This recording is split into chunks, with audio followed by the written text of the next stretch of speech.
sebuah tempat elit, punya sendiri, yang harganya mahal, punya gedung sendiri, lalu dijual, pindah ke tempat jin buang anak, ya, lalu nyewa. Sebelum lanjut nonton video ini, jangan lupa tekan tombol subscribe, nyalakan loncengnya, like, dan share ke teman-teman kalian. Selamat menonton. Kalau menyangkut pencemaran nama baik, penghinaan harus diperlakukan kepada orang lain. Nah, sekarang itu setelah dianggap sulit main, maka yang dimainkan soal ucapan. Jadi kalimatnya begini lengkap ini. Kita ini punya tempat bagus, mahal di Jakarta. Tiba-tiba kita jual, lalu kita pindah tempat ke jin buang anak. Nah, kalimatnya kurang lebih begitu ya. Lalu kita pindah ke tempat jin buang anak. Nah, di Jakarta istilah, kalau kita nyewa gitu kan ya. Di Jakarta tempat jin buang anak itu untuk menggambarkan tempat yang jauh. Jangankan Kalimantan, istilah kita, mohon maaf ya, Monas itu dulu tempat jin buang anak. BSD Serpong Damai itu tahun 80-90-an masih tempat jin buang anak. Istilah aja ya. Istilah biasa. Nah, tapi teman-teman saya nggak tahu dengan motivasi apa segala macam, ada yang berusaha memainkan isu ini. Tapi meski demikian, bahwa saya ingin menyampaikan bahwa buat saya minta maaf itu benar-benar bukan masalah. Saya akan minta maaf. Itu mau dianggap salah, tidak salah, saya tetap minta maaf. Jadi Cuman begini. saya tidak lagi. Cuman yang saya sampaikan dalam konteks tempat jin buang anak itu untuk menggambarkan lokasi yang jauh, terpencil. Gitu. Kalau kemudian teman-teman di Kalimantan merasa terganggu, terhina segala macam, Enggak ada. Ada bang. Saya orang Kalimantan. Saya orang Kalimantan. Ya, orang Kalimantan yang seperti apa yang merasa terganggu. Hari ini kita Nanti Ayahanda mohon juga bicara menghimbau Itu teman-teman. lebih ada juga Habib Banua biar itu, agak yang tenang Habib itu. gitu kan. Bagus, teman saya Habib Banua, Abdurrahman Bar. Jadi harus minta maaf. Ya udah, minta maaf udah selesai. Tapi ini kan omongan standar aja, tidak ada sesuatu. Setara-setara aja. Saya apa yang masalah ini? Tidak ada masalah, hanya istilah jin buat anak. tempat jin buang anak. Tempat.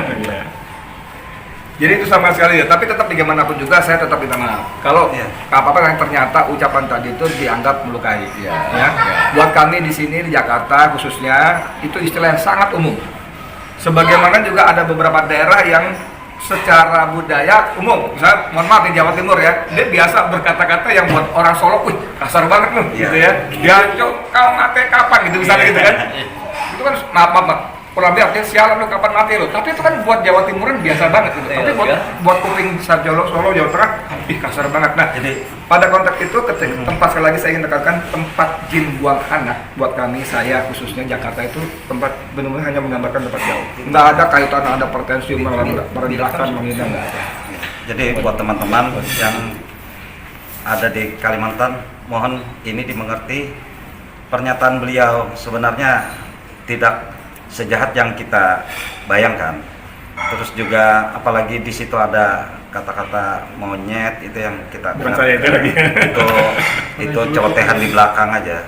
Jadi buat Bang Edi juga tetap terus suarakan yang benar itu benar, yang salah itu salah. Itu harapan.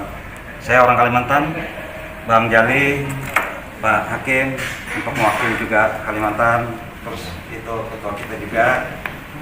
Beliau. Jadi terus Ayahanda mungkin ada tambahan, Ayahanda Wahid. Ya, sekarang ini kan isu politik kan isu yang menjadi hangat trending ya. Apapun ucapan itu bisa diinterpretasi dengan berbagai macam cara. Nah, ini kan fenomena kelucuan politik di negeri ini ya. Dan bisa di-framing ketika di pihak mana yang ngomong dan pihak mana yang merespon. Nah, kita lihat yang menanggapi ini kan tahulah semua kan. Saya sebagai seorang akademisi, saya menilai ini itu standar-standar aja dalam bahasa jurnalistik. Tidak ada yang tersinggung. Ya, biasa-biasa saja. Ya mungkin lebih banyak ucapan-ucapan yang lebih menyakitkan, yang kasar daripada sekedar apa dikatakan oleh Bang Edi, Bang Dedi, Bang Edi. Saya menilai itu standar saja, komunikasi yang lebih ya yang lucu-lucu aja, karena istilah-istilah itu kan sudah umum di Jakarta. Ya seperti Bang Edi tadi bilang, itu kan suatu tempat yang jauh. Secara spesifik apa yang tersinggung? Ya, justru saya mengatakan dalam beberapa YouTube yang saya buat, justru yang saya ingin pertanyakan soal pemindahan ibu kota yang timingnya nggak pas, dari mana duitnya, itu yang lebih penting. Dan di sini jelas kepentingan oligarki, ya sepertinya kebijakan dipaksa-paksakan. Jangan mencontoh Malaysia berhasil yang memang sudah leading ekonominya.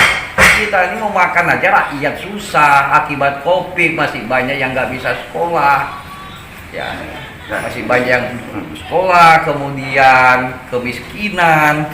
Itu yang lebih urgent daripada memaksakan pemindahan ibu kota. Saya dalam posisi tidak menolak dan tidak atau menerima posisi saya bahwa ini timingnya tidak pas. Pertama, dari mana duitnya? Kalau kita harus ngemis-ngemis kepada negara, khususnya Cina lah, ya orang semua tahu. Ini kan kita juga akan tersandra oleh kekuatan negara yang mensuplai dana. Jangan sampai negeri kita ini juga kayak di beberapa negara di Afrika yang tersandra oleh kekuatan kepentingan ekonomi global. Nah, kita ini sudah dikuasai oleh oligarki kok. Nah, sumber daya alam kita di Kalimantan ini kan habis dipersembahkan kepada investasi, investor, dan oligarki, baik itu oligarki lokal maupun nasional. Jadi itu yang penting kita perdebatkan, daripada memframing hanya sepotong kata dari Bang Dedi. Itu tidak menyelesaikan persoalan. Ini ada hal yang kemiskinan, sumber daya alam yang hancur, yang lubang tambang, tanah-tanah yang rakyat digusur, dimarginalkan, kriminalisasi, konflik sosial yang terjadi di Pulau Kalimantan. Ini yang lepas dari pantauan kita. Wartawan yang nulis kritis di penjara, dikriminalisasi. Kang Edi, saya tidak melihat itu sebuah penghinaan bagi saya sebagai seorang akademisi. Terima kasih. Wassalamualaikum warahmatullahi wabarakatuh. Waalaikumsalam warahmatullahi wabarakatuh. Ustaz Edi mau minta maaf di sini Saya bahwa saya tetap minta maaf, dianggap menyalahi atau tidak menyalahi, tetap saya minta maaf. Ternyata itu membuat ada kesalahpahaman. Tapi sekali lagi saya ingin ulangi bahwa tempat jin buang anak buat kami di Jakarta khususnya itu hanya menggambarkan betapa jauhnya tempat itu. Sekali lagi buat contoh lagi ya, Monas pun disebut tempat jin buang anak.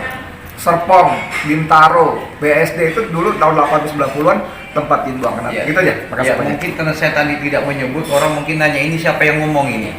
Saya Dr. Haji Muhammad Uhaib As'ad MSI.